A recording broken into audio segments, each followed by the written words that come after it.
So today's plan was to get the subframe out in order to get the car rolling. You'll see we certainly achieved that, and I do apologise for the wind noise. It's bloody windy where I live, but hopefully now it's rolling, it'll be in the shed soon and we won't have to worry about the wind noise anymore. Subframe is out.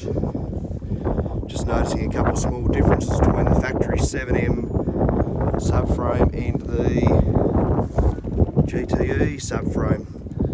There's a little damper which is bolt-on piece bolts onto that bracket. I reckon it's to control the engine rock. We have the engine bay.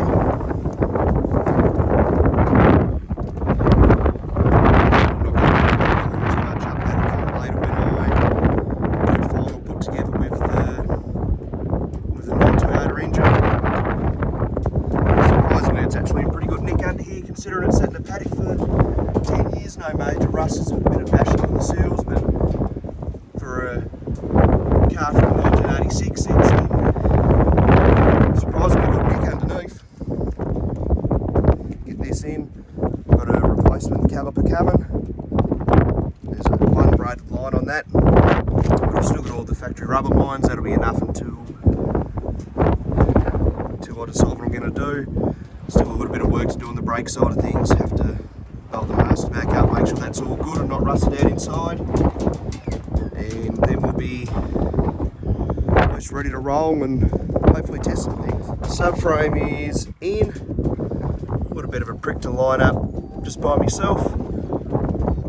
Looks like the rack has been recoated at some stage, which is bloody lucky. I thought the boots are pretty good, which I think I mentioned before is good because that's the bit that's very, very hard to find. She's all in, she lines up, steering shaft lined up, wheels on and rolling very, very shortly. Wheels are on. Just got the Falcon stodgies off it, borrowed off a mate at the moment. They're on, they fit, the hubs roll, we'll be on the ground very shortly. She's on wheels, it's rolling. Sitting pretty high in the front, no way to the engine, standard springs and shocks. I think the shocks might be a little bit seized, they had little rust marks on them, and the big fat Falcon stockies. But certainly very happy to have it rolling, moving, so we can, when there's a spare spot, we can roll into the shed and start getting into stuff. Very lucky I didn't actually replace this subframe because where the rack mounts is not healthy. It's seen a lot of days. Still got both engine mounts, which are alright. They may get reused depending on how the new engine lines up.